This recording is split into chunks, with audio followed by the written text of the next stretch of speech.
is a national coordinator for the National Tea Party Patriots, of which the Redlands Tea Party Patriots are one of about 3,500 chapters registered on their website. Bill travels the country to speak to Tea Party groups, including in areas such as Harvard. He is the chairman of the Arizona State Constitutional Committee. He is the founder of the Constitutional Week USA, one of the largest celebrations of the U.S. Constitution in the country. He is the recipient of the George Washington Honor Medal from the Freedoms Foundation in Valley Forge. Bill flew in for free tonight, and we didn't pay a cent just to talk to us, so we are truly honored by his presence.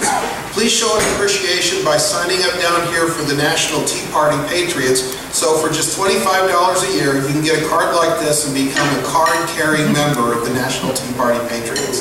So Bill is speaking to us for about 45 minutes, followed by a question and answer session. He has to catch a flight back out of Ontario, so he's going to leave promptly right after his speech is over. And Bill's going to talk to us about what's up and what's next in the Tea Party movement. Bill.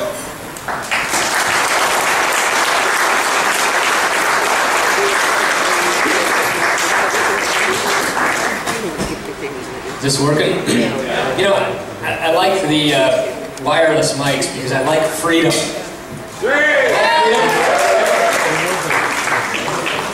So greetings from warm Arizona.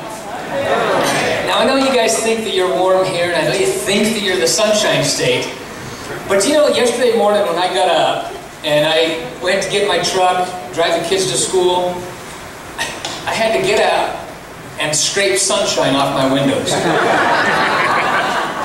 So we're a lot more sunshiny over there in Arizona, although we always get the storms that you guys get. So this rain that you've had today, we expect it in Arizona tomorrow. It's a dry sunshine. But anyway, it's great to be here with you. Now, how many of you have been to Boston? Oh, quite a few of you. When you went to Boston, did you take the Freedom Trail? Yeah. Right? That red painted line or that red inlaid brick, and you walk through old downtown Boston, and you see some fantastic sights. In fact, if you start on one end of the Freedom Trail, you start at Breed's Hill, where the Battle of Bunker Hill took place, where 400 American soldiers were killed, but over 1,000 British were killed. Even though we killed a lot more than they did us, they still took the hill and they won that battle. The first major battle of the Revolutionary War. And then you go down the hill, you cross the bridge, and you'll come to the Old North Church, where the famous 2 lanterns hung, indicating that the British would be leaving by water rather than by land. And then you go a little bit further, and you'll come to Paul Revere's home. In fact, when Paul Revere moved into that home, it was already a little over 100 years old. And so it's one of the oldest homes there in downtown Boston. And then you go a little bit further, and you'll pass a number of cemeteries along the way. But there's one cemetery that's quite interesting, and that's the Old Granary Cemetery. Now, the Old Granary Cemetery is interesting because of the many people that are buried there. When you first walk into the cemetery, and you turn to your right, there is Samuel Adams, father of the American Revolution. And then you'll go a little further and you'll see where Paul Revere is buried. And then you'll see John Hancock. He's got a big, tall obelisk. You know, he's always this kind of obnoxious, flamboyant kind of person. And so, of course, he'd have a big signature and a big obelisk there. And then there's another very large obelisk right in the very center of the cemetery, and that's for the Franklins. Not Benjamin Franklin, his parents. His parents were born there, or buried there. Benjamin Franklin was born and baptized just right across the street. And then you'll see an interesting group of gravestones, and one of particular interest. Mary Elizabeth Goose. Has anybody ever heard of Mary Elizabeth Goose? That's Mother Goose. Right? Now, some people say that wasn't her, but anyway, it's interesting, fun to tell the kids this is where Mother Goose is buried. But then you get done with the Granary Cemetery, and you go across the street, a little bit down the road, not too far, and you'll come to the Old South Church. Now, the Old South Church in the 1700s was the tallest and largest building in all of Boston. Now it sits quietly nestled among the towering skyscrapers of busy urban life. But back then, it was the tallest and largest building in Boston. And the colonists often would gather together there for meetings, and in fact that's where Samuel Adams gathered the citizens together to try to petition the governor to please let us turn these ships back that have this tea on it, and the governor wouldn't allow that to happen, and so Samuel Adams went to Plan B, and that's where we have the first Tea Party, right? But in 1746, during what came to be known as King George's War, the French sent a fleet of ships to burn the coastal cities of America. They sent over 100 ships to burn Boston, Charleston, New York, burn these coastal cities of America. Now the colonists in 1746 were quite concerned because they didn't have the armament and the manpower and the cannon and things that they needed to fight off this French armada. So they turned to the only weapon they had, a weapon that they turned to often. And they all gathered together at the Old South Church on a day in which the governor had declared a universal day of fasting and prayer. And on the appointed day, they all gathered together and they crowded in the Old South Church, standing room only, people standing outside looking in the windows. Hundreds of people gathered at the Old South Church. And it was Reverend Thomas Prince's turn to officiate at that high pulpit in the Old South Church. And he began to pray before hundreds. And he said something to the effect of, "Oh God." And he began to tell God what was happening. We have these French ships that are coming to burn our coastal cities. We ask thee to raise thy right hand and scatter the ships of our tormentors and drive them hence. Sink those proud frigates to the bottom of thy deep. And he went on to pray like this for quite some time, until all of a sudden the room began to darken. The shutters began to slam against the walls as if the very hand of God had shaken the earth. The bell atop the tower of the old church began to ring erratically. Reverend Prince paused for a moment, bowed his head, and then he looked up. He said, "O God, we hear thee. We hear thy voice, O Lord, we hear it. Thy breath is upon the waters from the eastward. Thy bell tolls for the death of our enemies." Now, how did he know what was going on? He didn't have a cell phone. Yeah, okay, the ships are going down. Huh? I didn't have that. He just felt that God was answering their prayers. And sure enough, about a week and a half later, news had come that a virtual hurricane had risen out of the Atlantic and had sunken nearly every one of those 100 ships. And those that remained limped back to the West Indies from whence they came. Boston wasn't burned. Charleston wasn't burned. New York wasn't burned.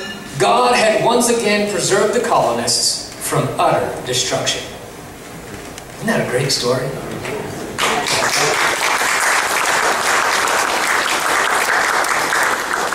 Our history has stories just like that, just scattered throughout all of our history. But we don't talk about those stories anymore. We don't teach them in our schools, and we don't share them in our society. I think we're robbing our youth. We're robbing our youth of history how it really was. History how it was by those who lived it. See how we teach them? We just make them memorize names and dates now. They think history's boring. But we need to tell them these stories and it comes alive for them. So I think we're really robbing our youth and robbing our society of this great heritage that we have. But the reason why I tell you this story of this event that took place at the Old South Church along the Freedom Trail is because I want you to recognize that the movement that we are engaged in today is forming another freedom trail. And in many years to follow, our children and our grandchildren, great-grandchildren, will take a look at the historical events that have taken place the last few years and what will continue to take place the next few years. And they will recognize that the people once again, just like we did in the revolutionary periods, we once again rose up to demand that we restore our freedoms and our liberties back to this great nation. Now the reason why I say restore, even with the Revolutionary War, is because that's exactly what that was for the Founding Fathers. It was a restoration of the ancient birthright, as Thomas Jefferson said, that they had lost by a long train of abuses. And he's talking about the Anglo-Saxons, and he's talking about how they lost their rights with William the Conqueror in 1066, Battle of Hastings. And those are the rights that they restored. after hundreds of years of trying to get these rights back with the Magna Carta, the Petition of Rights, the English Bill of Rights, and all these things, finally the American Revolution was the culmination of restoring those rights. And that's exactly where we're at today. We are at another period of time in which we have to restore our rights. Because one thing that the Anglo-Saxons learned is they learned that once you lose your rights, very, very difficult to get them back. Haven't we learned that? Yeah. Right? In fact, 4 years ago, we woke up because George Bush decided to implement all these big bailouts. Billions and billions, hundreds of billions of dollars of our dollars going to people who had made bad decisions. And we thought, this is wrong. So that woke us up. And then President Obama comes in, he starts doing the same kind of thing. That woke us up. And we looked around and we said, you know, all right, we're awake now.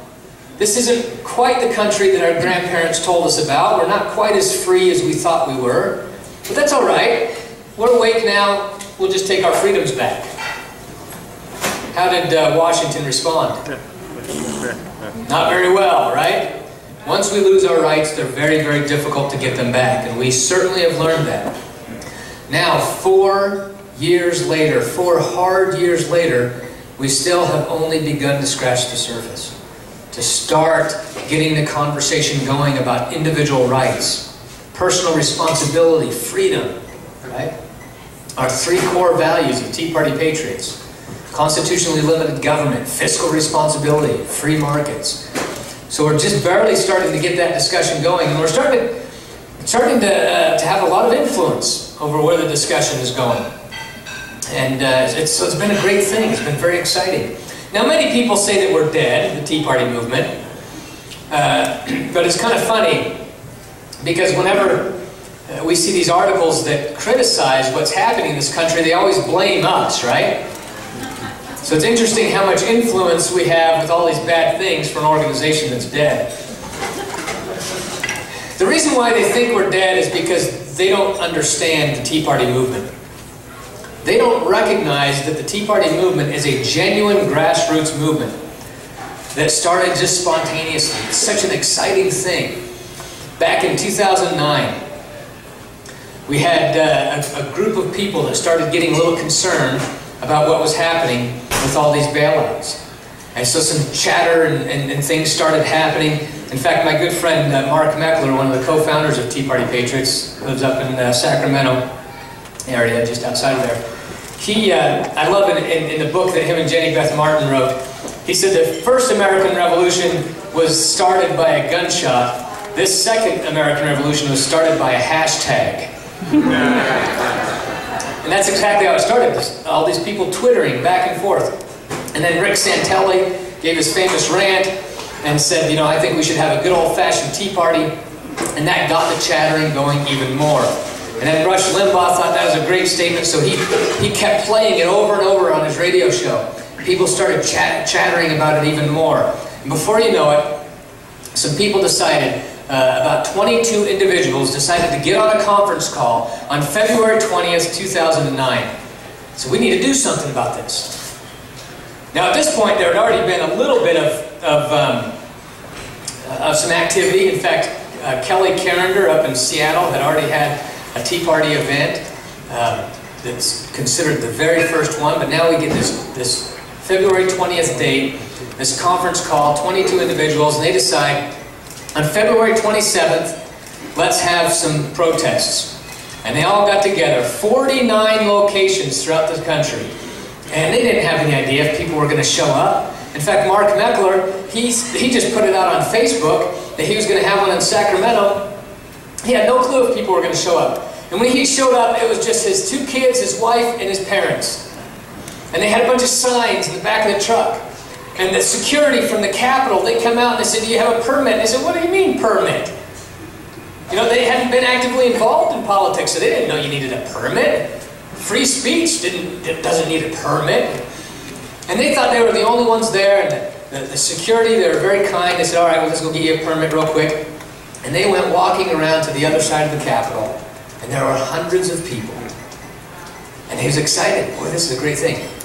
So 49 events, February 27th, 2009. And then they got on another conference call after those events. Said, what works, what doesn't work? Well, by the way, you need a permit. Oh, you need a, if you're going to have 500 people, you need to have a PA system, so on and so forth. And they started kind of talking back and forth. And they said, let's do this again, but let's do it tax day 2009. So April 15, 2009. And that is when you had your first Tea Party, right? And that's when 850 other groups throughout the country had a tax day tea Party rally. So isn't that amazing how it grew from 22 people on a conference call on February 20th. By April 15th, we had approximately 1.6 million people engaged in 850 Tea Party rallies across this country. That is a pretty amazing growth.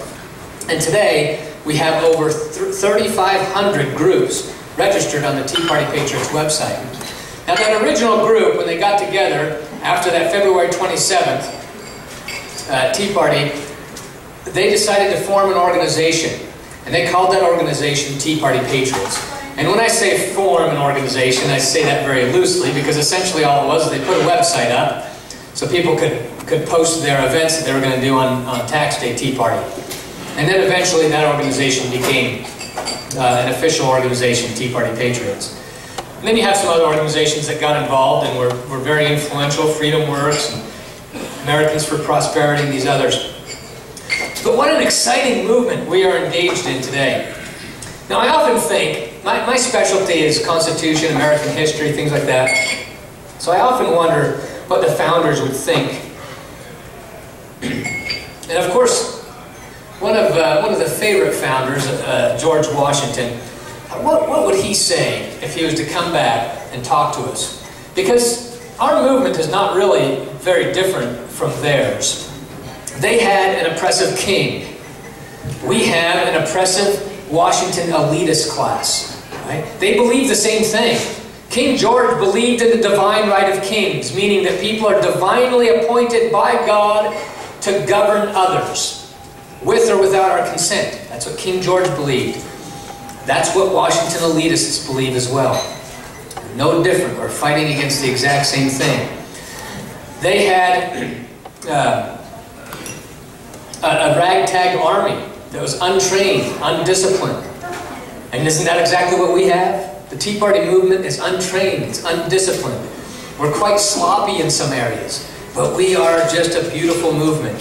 I look around and I had, sat with some of your leadership and stuff today and visited with them, and the talents that are there are fantastic, and I see that all over the country. Folks, there are millions of you all over this nation that are trying to save our republic. You are not alone, so it's exciting. So our movement is very similar to what it was back then. This is what George Washington had to say at that time. And his words, I think, are just as fitting in our day as they were in his. Listen. The cause we are engaged in is so just and righteous that we must try to rise superior to every obstacle in its support. He goes on to say, it appears as clear to me that America never stood in more eminent need of wise, patriotic, and spirited exertions of her citizens than at this period. Clouds may hover over our political concerns, but a steady adherence to these principles will dispel them. Then he goes on to talk about what his secret resource was. Historians have not been all that kind to George Washington. They say he wasn't that great of a general, he wasn't much of a tactician, he wasn't a very good strategist, he didn't have that much experience or whatever. But they miss the secret that he had. And it's the same secret that the British missed. But George Washington knew what his secret was, and this is what he said. We had a secret resource of a nature unknown to the enemy. It was the unconquerable resolution of our citizens, the conscious rectitude of our cause, and a confident trust that we would not be forsaken by heaven. That's the same secret that we have today. The secret is in the citizenship, in the citizenry. The fact that this is a genuine grassroots movement where people just spontaneously rose up. I mean, what's amazing is when I'm sitting and visiting with your folks today, I'm learning and hearing the exact same thing I hear everywhere. The exact same problems, the exact same solutions, the exact same concerns. Everything is identical. And so it's amazing to me that this spontaneous movement, where we have millions and millions of people that have all these things in common. So George Washington went on to say, we must not despair. The game is yet in our own hands. To play it well is all we have to do. A cloud may yet pass over us, and individuals may be ruined, and the country at large or particular states may undergo temporary distress. But certain I am that it is in our power to bring the war to a happy conclusion. Liberty, when it begins to take root, is a plant of rapid growth. George Washington was fantastic. Now, one thing that I think that some of our detractors totally mistake the Tea Party movement. They think that we are archaic or ancient, or we want to turn back the clock. Some actually go as far to say that we want to turn back the clock back to slavery or pre-women's vote eras and things, and that is just the furthest thing from the truth. In fact, my contention is that the Tea Party movement is actually the movement of enlightenment, and it's the continuation of the Enlightenment. In fact, even my daughter recognized this. She's 11 years old now, but at 8 years old, when this whole movement first started, she was attending a seminar that I was teaching. I go around and I teach seminars on the Constitution. They're called the Making of America seminars. They're done by the National Center for Constitutional Studies. That's the organization that publishes the 5,000-Year Leap. Many of you are probably familiar with that book. But so I go around and I teach these seminars. My 8-year-old daughter's attending this seminar, and when we're done with it, we're driving home, and she says, "Daddy, why can't we shoot off fireworks in our own yard?" Now at this time, Arizona restricted fireworks 100%. We couldn't have firecrackers, sparklers, nothing. Nothing at all. And so I said, well, government doesn't think that we're responsible enough to shoot off fireworks in our own yard. She said, but Daddy, you shoot off the big fireworks during Constitution Week. And she's right. Every year in September, for big Constitution Week celebration, we do a big 4th of July style fireworks show. I said, you're right about that, but I have to get government's permission in order to do that. She says, but they give you permission, right? I said, well, obviously, because we do it. And she said, so they give you permission, they think that you're responsible enough to shoot off the big fireworks, but not responsible enough to shoot off the little fireworks in your own yard? I said, yeah, that doesn't make too much sense, does it? She said, no, it doesn't. 8 years old, right? And she's able to figure this stuff out. So she keeps asking me these questions. Daddy, why is government doing this? Or why is government doing that? And finally, I just tell her. I say, you know, they're doing it because they don't think we're responsible enough, or they think that they need to tell us what to do. And finally, just out of frustration, she said, Daddy, why don't we just tell government to stop? I said, yeah. That'd be great, I told her. I said, but government has gotten a little bit too big and a little bit too powerful to just tell them to stop. And she paused and thought for a moment. She said, oh, like a king. I said, exactly like a king. And then she said, oh no, don't tell me we have to go through that again. I said, what are you talking about? She said, oh, Revolutionary War and all those things. I said, well, we may have to rise up against our government. I said, but we have tools to do it in a peaceful manner that the founders never had. We have the ability to petition our government by peaceful means for redress of our grievances. We have the ability to vote. This power to vote is incredible. Think about it. Every 2 years, we can replace the entire House of Representatives, every state legislature, and 1/3 of the Senate. Every other 2 years, we can replace all the governors, the president, and another 1/3 of the Senate. So all that's left in just 2 election cycles, in just 4 years, is just 1/3 of the Senate. And we can take care of them 2 years later. So in just 3 election cycles, we can replace our entire government, state and federal. That's an amazing power. if the people would just have the will to do it. Now, we have done some pretty amazing things. I'm going to go through some of those in a minute, and you'll see kind of what we've done in the movement. So I went on to just explain this to my daughter, that we've got these incredibly powerful tools. But in order to really exercise these tools, we've got to be educated. We've got to understand the principles of liberty. We've got to understand things on a principle and value level, and not just focus in on just issues and things. Because there's thousands of issues out there, and they can consume us. Just one or two issues can consume us.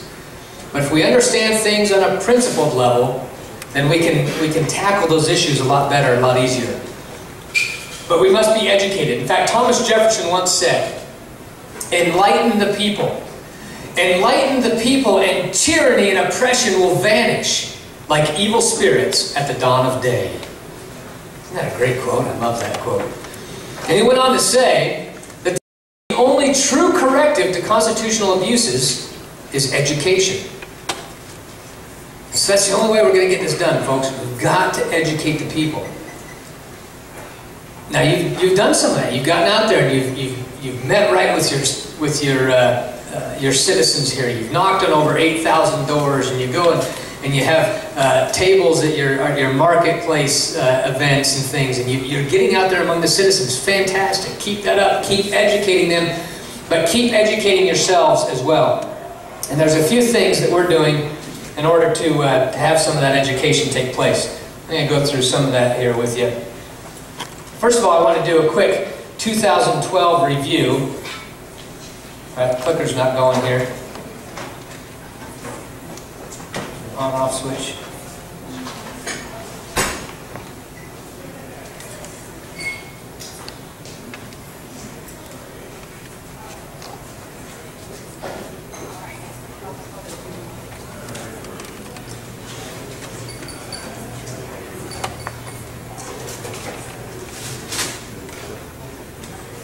Oh, there you go. Give a little pause, relax a little bit.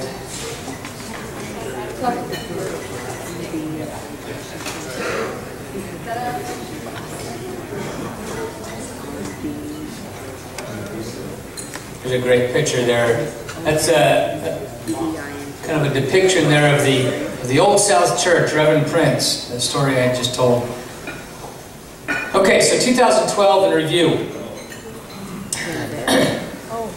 I'm going to kind of go through a couple things that Tea Party Patriots has done. Now, when I take credit for some of these things as Tea Party Patriots, I'm not really taking credit as an organization, as a single organization. This is not just our credit. This is the whole movement. So this is millions of Americans that have made these things happen. So just keep that in mind. So elections. On a federal level, a little discouraging with the presidential election, right? and that actually, where that started getting discouraging was the primary, not necessarily the general, right? And so some frustrations there. Now, one thing that was discouraging for me is how much emphasis was put on the presidential election. The office of the president was never intended to be all that powerful. And when we put so much emphasis and focus on it, we basically are conceding that it has that much power. I think we put too much focus and emphasis on that one single office. It's an important office. I don't want to diminish its importance. But when it comes to actual regulation and lawmaking and taxation and spending and all that, that's in Congress, and so and on our state levels and things like that. Anyway, federal elections. This was a headline that came out right after the 2012 elections. GOP freshman even more Tea Party than 2012. So, while we had, in 2010, I mean, pretty hard to beat 2010. We had the largest swing since, what, the 1930s or whatever. And so we elected huge numbers, and we took control of the House at the time. Now, when I say take control of the House, I'm referring to a Republican majority. Now, there's often a misconception that the Tea Party and the Republicans are one and the same. And they absolutely are not. The only reason why we tend to support more Republicans is because their platform claims to want fiscal responsibility, constitutionally limited government, and free markets. Now the reason why I emphasize claims is because we know that many of the Republican candidates and politicians do not adhere to those principles. But there's a number of good ones in there that do, and we do have great friends on the independent and libertarian and even some Democrats as well. But primarily, the Republican platform fits what we want. But the Republican Party and the Tea Party has never been working in conjunction with each other. Certainly, sometimes it happens on local levels, things like that. But that's exciting. So out of those who were elected, the majority of those Republican freshmen were more Tea Party sounding, or at least our principles went along with that. So we did have some great successes there. Local and state elections. Now we've seen some great stuff happen throughout the entire country. Here I give one example. And I give this example because I know a lot about it, because this is a group that I'm involved in. At the very beginning of the movement, we started a group of only 12 individuals, and we wanted to only remain 12. We've got a lot of Tea Party groups around us and things, and we deal with those Tea Party groups. But we just wanted to be 12 individuals. We all had specific talents and areas of influence. So we meet once a month, we talk about some things that we can agree on, and then we go out and we affect our areas of influence.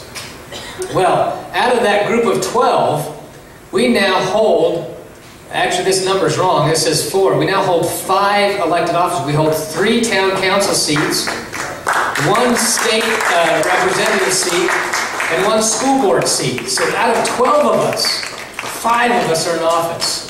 Okay? This is happening all over the country. Isn't that exciting? There is not a Tea Party group hardly that I can go to now where they don't have people who are sitting in office. Whether it's a board or commission, a local municipal position, or a state position, there are thousands and thousands of people in office that are great principled Tea Party patriots. And so that is very exciting stuff. Now, in our little community there in Gilbert, I say little, it's a couple 100,000 people, we have 7 town council members. Now 5.5 years ago, 6 years ago almost, I ran for the town council. This is before the movement, this is before the downturn in the economy, this is before the whole movement started, so we didn't have the support behind us that we needed. And so me and 2 of my friends ran and we lost. At that time, there were out of 7 seats, we didn't hold 1 single seat on our town council. Today, only 4 years into this movement, we hold 6 out of 7 seats on our town council. It's just exciting stuff. Now again, I give you this example because I'm part of it, but this exact thing is happening all over the country, and it's just exciting. We are part of a great movement here, folks. State executive elections. Now this is some pretty incredible stuff here. Prior to 2009, before the inception of the Tea Party movement, there were 23 Republican governors and 26 Democrat governors. You'll see it here on this chart. Before 2009, before the 2010 elections, 23 and 26.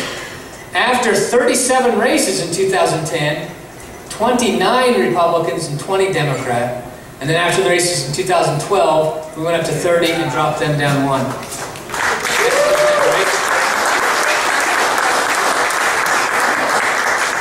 So when we look at 2012, we don't see the huge swings. We don't see as many seats being elected, but we see holding our majorities and still slightly gaining. And you'll also notice something interesting as we get into this next step here. First of all, the Wisconsin recall. Incredible things happened there, right? The labor unions had one of their biggest showings that they've ever had anywhere at this Wisconsin recall. But the people just weren't going to have it. They wanted that fiscal responsibility that Governor Walker was putting forth. Governor Walker did not set out to get rid of the labor unions. That was not his goal. His goal was to return power to the people.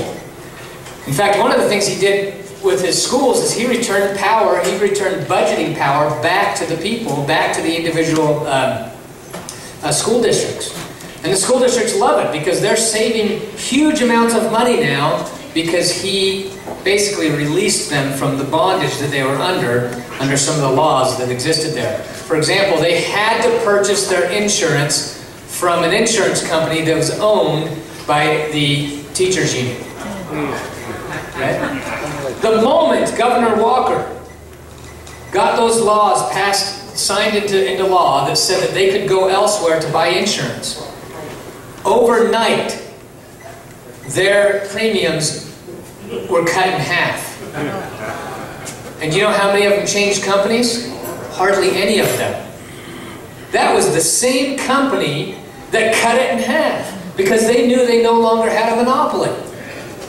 And so they knew they had to be competitive. They chopped their rates in half. They're still competitive. Many of the school districts stayed right with that company. Just simply by passing that law overnight, even before the law took effect, overnight, they saw their premiums cut in half. Fantastic stuff. So Tea Party Patriots was involved in getting 250 volunteers from around the country that flew into Wisconsin to help with the ground game there.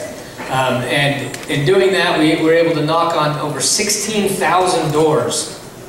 And we sent out hundreds of thousands of pieces of literature, voter guides, things like that. And it was just a fantastic push. Now this is something that's going to amaze you, the trifecta victories.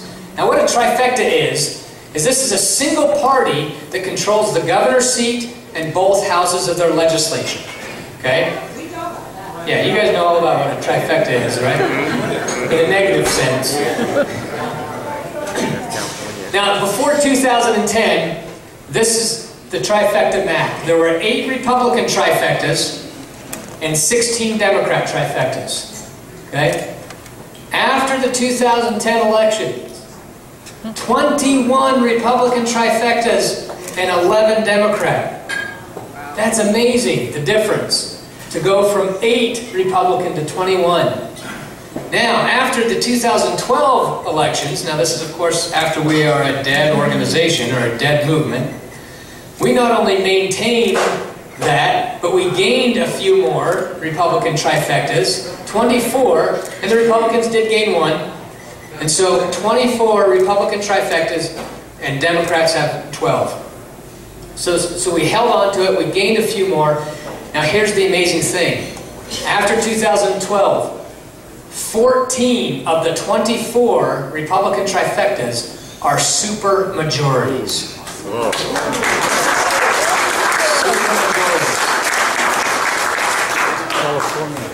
Now here's the discouraging thing about some of this. And this is where we are at odds with the Republican Party. In Tennessee, for example, they have a supermajority trifecta. And their Tea Party group, one of the best organized states when it comes to the Tea Party movement is in Tennessee. And their state put forth, I think right around 34 bills that they put in the legislature this year. 34 is how many bills they got sponsored in the legislature this year.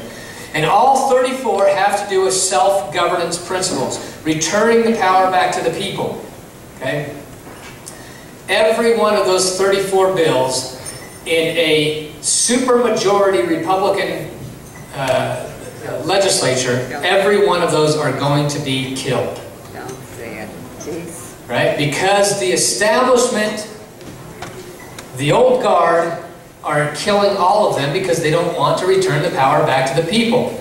They don't want to return the power back to Tea Partiers and things. And so it is a little discouraging. It goes to show what we're really up against. Some of our biggest challenges are actually up against the Republican Party because they don't want that power to be taken out of their hands and returned back to the people. And so that's what's happening in Tennessee. Some exciting things are happening there, but that's some of the stuff that you know that you're up against.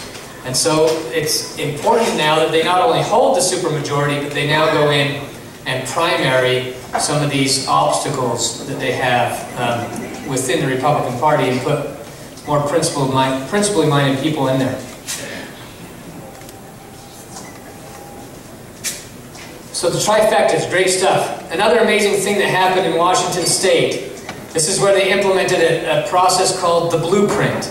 Now the blueprint was actually formulated by the left in Colorado. This is how they flipped Colorado a handful of years ago. And so a couple of Tea Party organizations there in Washington State decided that they were going to implement the blueprint. They made a few adjustments and things, but they implemented the blueprint there. Tea Party Patriots helped out. We had hundreds of people go there, helped finance most of it. But we turned Washington State from a blue state to a purple state. They set out to try to flip their legislature. And to flip their Senate is what they really were trying to do. And they almost did it. They fell just 1 or 2 seats short of being able to flip it. But because they had put so much pressure on the Senate, the 2 top conservative Democrats announced that they were now going to caucus with the Republicans, which flipped power over to the Republican Party in the state of Washington.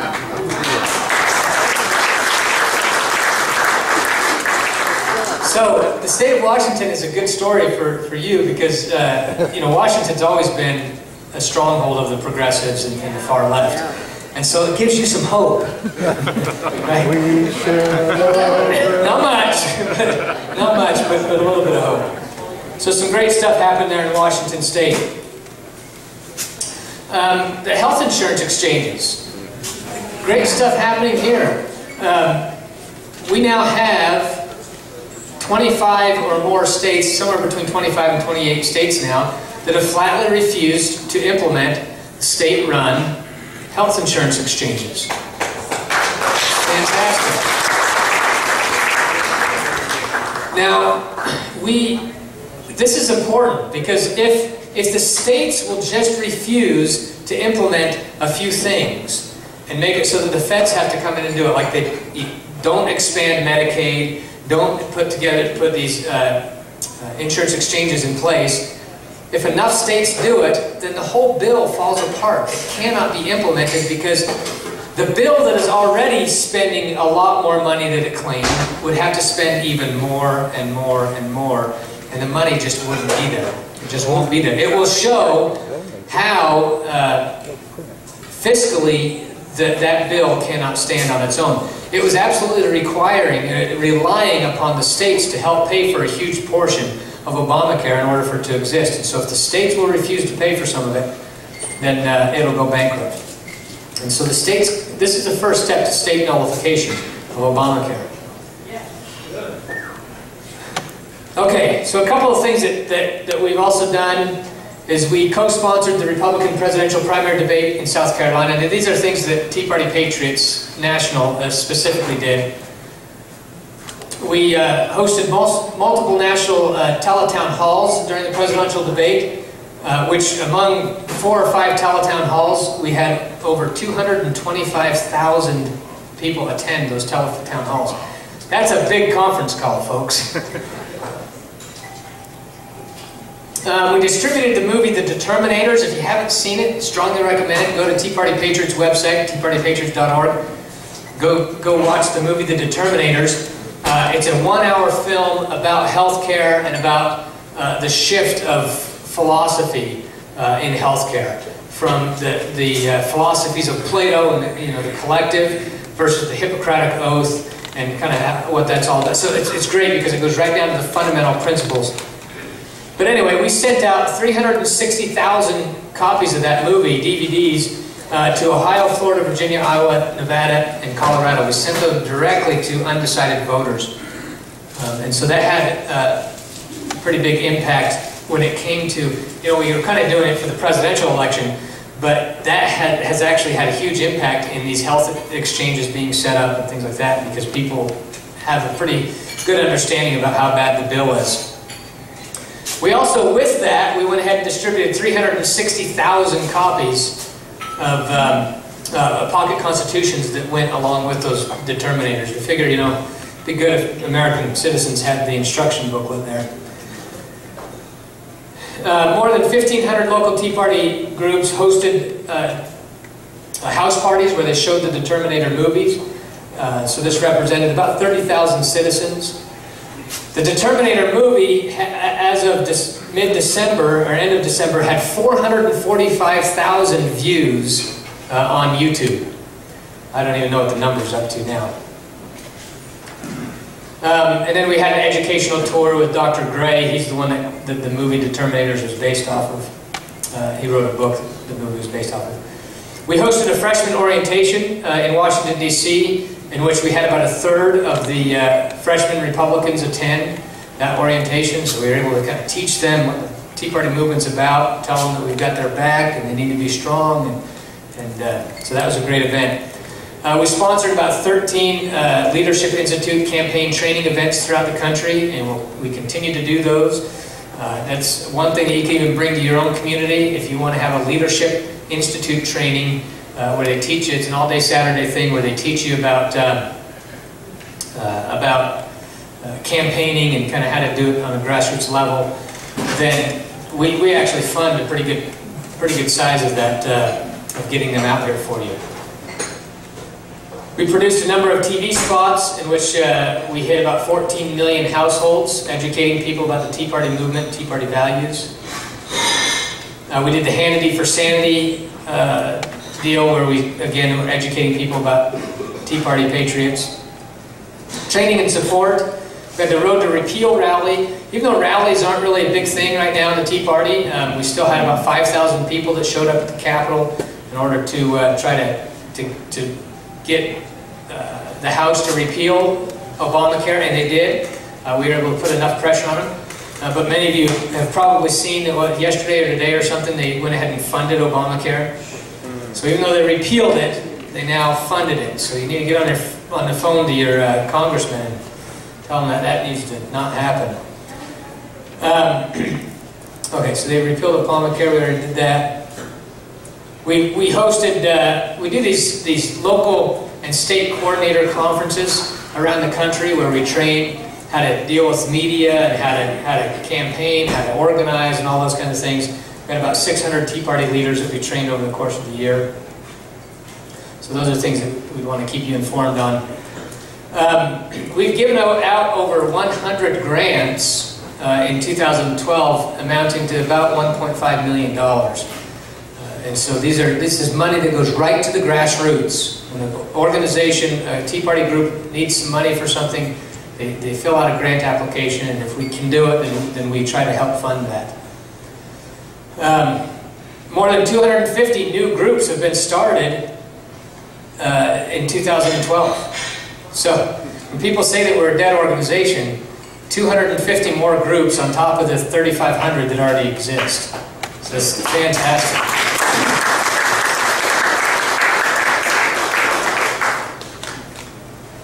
Okay, let's see what else we got here. This is just more stuff on the Washington and Wisconsin stuff. All right, so this is some of the things that we have in mind that were in the works for 2013.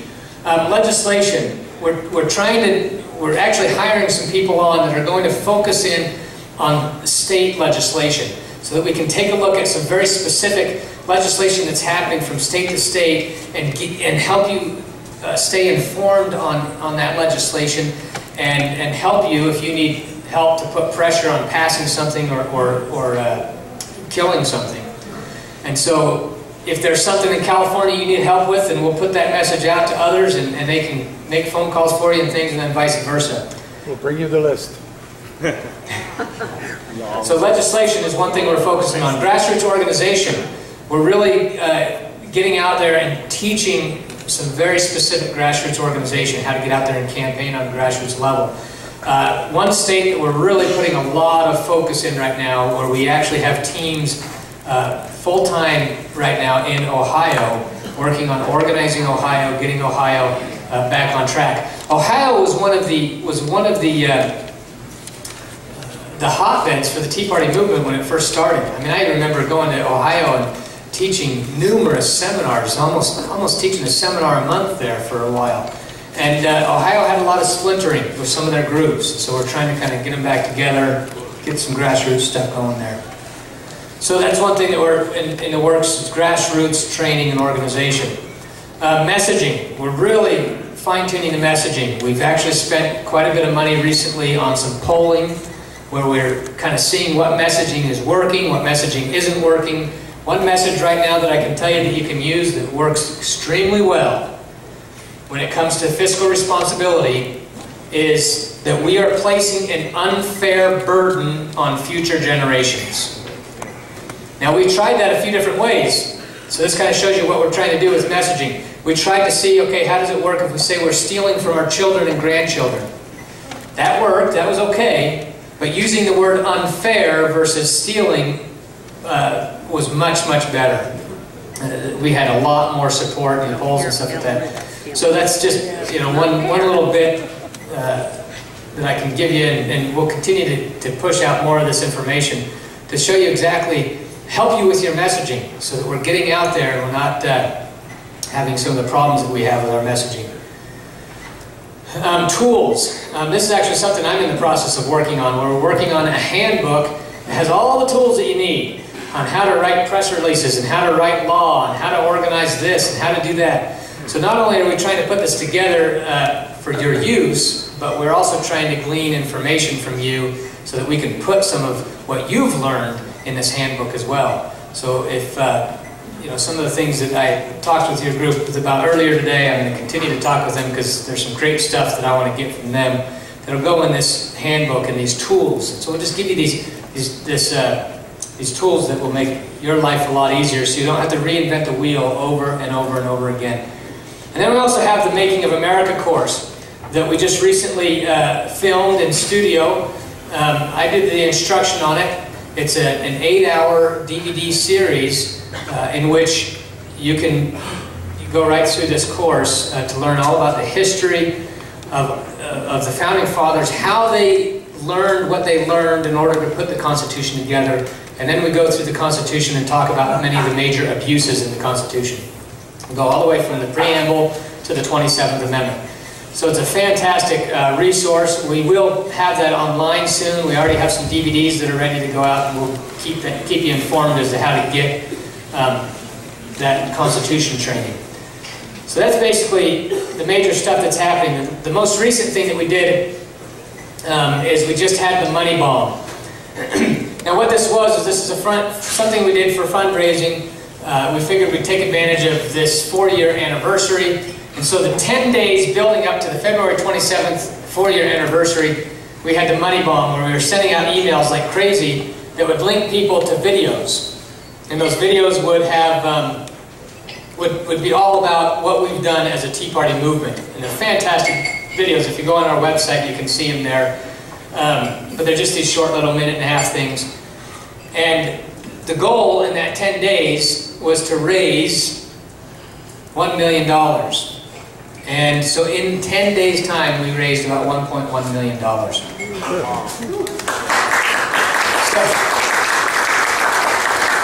I do not know of a dead organization out there that can raise $1 million in 10 days. So we must not be dead. We're far from it. Far from it.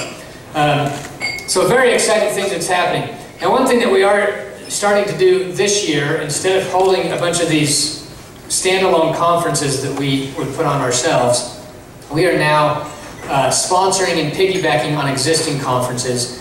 And so we want you to keep an eye out for existing conservative type conferences that are out there and pay attention to when we're there and come to them, because we will have great training and things at those conferences. For example, here next week we will be at CPAC. We are a partner level sponsor at CPAC, and so we have a huge presence there.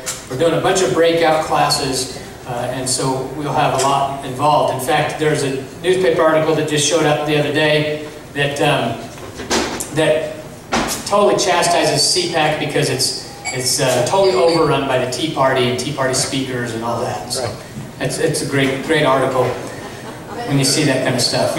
You mean it's overrun? Yeah, exactly. we overrun everything, but we're still dead, right? That's right, Tea Party zombies. We are the living dead. So that's basically where we've been just last year, and where some of the stuff we're working on this year. We're really mainly focused on just grassroots, the state level, and then getting into a lot of good training and things. So that's kind of where we're at now. With that, I've got just a few minutes before I need to take off, so we can handle a couple of questions. Okay. All right, quick questions. Yes, fly back. Anybody? Quick. Two quick questions. One, are you cooperating with Hillsdale College? Two, I'm getting emails from two other organizations that describe themselves as national level Tea Party organizations. Can you give me some guidance on that? How does all that relate? I can. First of all, Hillsdale, there's been no direct relationship with Hillsdale, but I highly recommend even their Constitution course is great. Their Constitution course goes and kind of has some history of progressivism and Constitution today and things.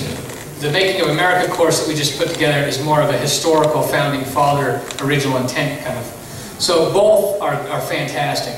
As far as the reason why I kind of gave a history early on is to illustrate that Tea Party Patriots is the original grassroots organization that still listens to the grassroots. Every single week we have a conference call in which we have local leaders of Tea Party groups from all over the country get on the call, and before we make a decision on what issue to tackle or what direction to go, we put a vote. In fact, before we recorded the Making of America seminar, we put a vote to the grassroots, to those local coordinators, and got their approval on it. Of course, something like that, we got 98% approval or something.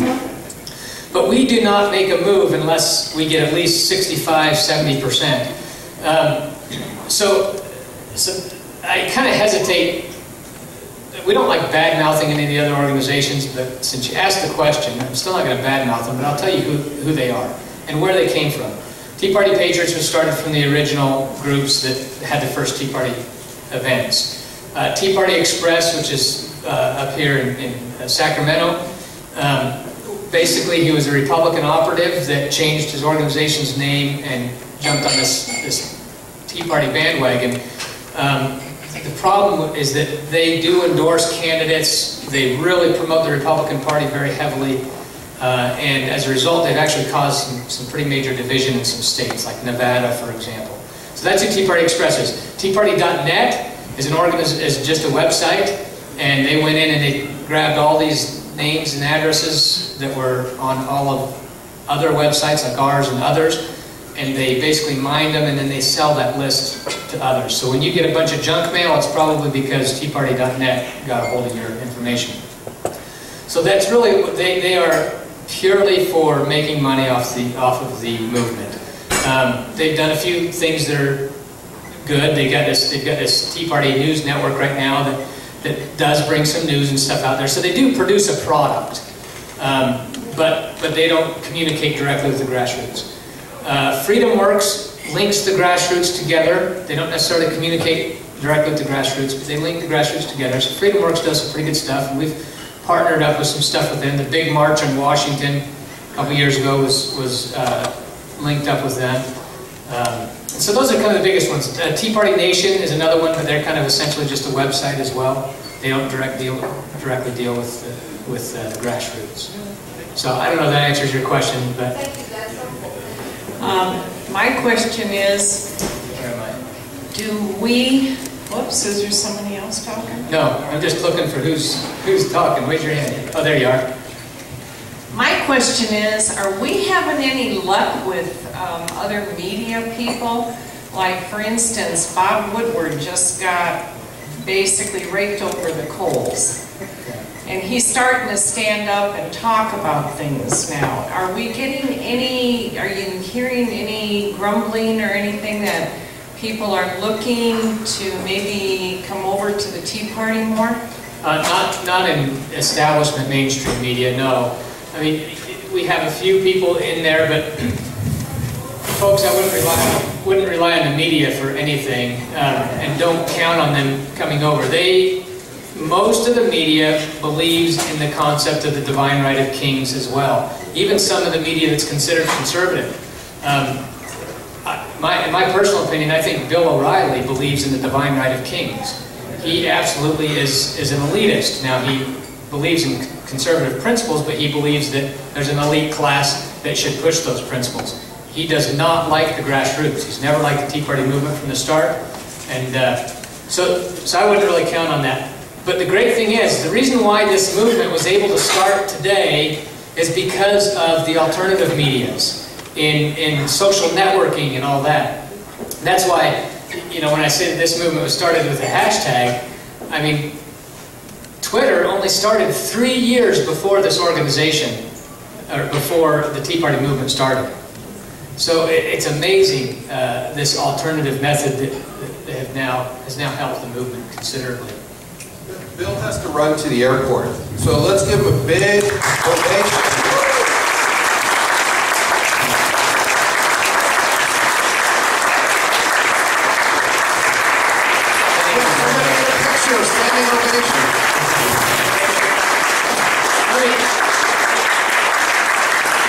I'd like to just leave you with just one more comment.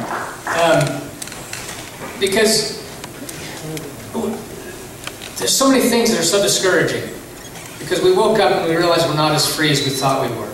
We have absolutely abandoned our Constitution. Washington does not operate even under the...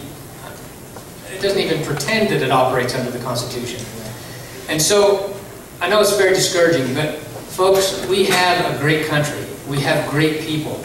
Millions of people believe in the same principles that you believe in. And so I just want to help you understand that you are not alone. And that this nation is still exactly the nation that Benjamin Franklin saw. When at the end of the Constitutional Convention, he remarked about a carving of a sun on the back of George Washington's chair. And he said, I have often, through the course of the session, looked at that sun without being able to tell whether it was rising or setting. But now, at length, I have the happiness to know that it is a rising and not a setting sun. Folks, I believe that this nation is still that rising sun. The Founding Fathers knew that we would fall into a state of apostasy. They knew that we would fall away. It always happens in history. They knew that we would repeat history. But they have faith in the people. That if we can put the things back in place that they had instituted, even better than they could, because they still had a couple of dark clouds over them, slavery and a couple other issues. They said that if we institute these principles of liberty to their fullest extent, that we can usher in a period of peace and prosperity that would last this nation for over 1,000 years. And I believe that that's still possible. I have a great amount of faith in the American people. I have a great amount of faith in the principles of liberty, because I think that they are the true principles of the Enlightenment. And I think if we just enlighten mankind, then tyranny and oppression will vanish like evil spirits at the dawn of day. So my last admonition to you would be to now go forth and proclaim liberty throughout all the land unto all the inhabitants thereof. Thank you for inviting me.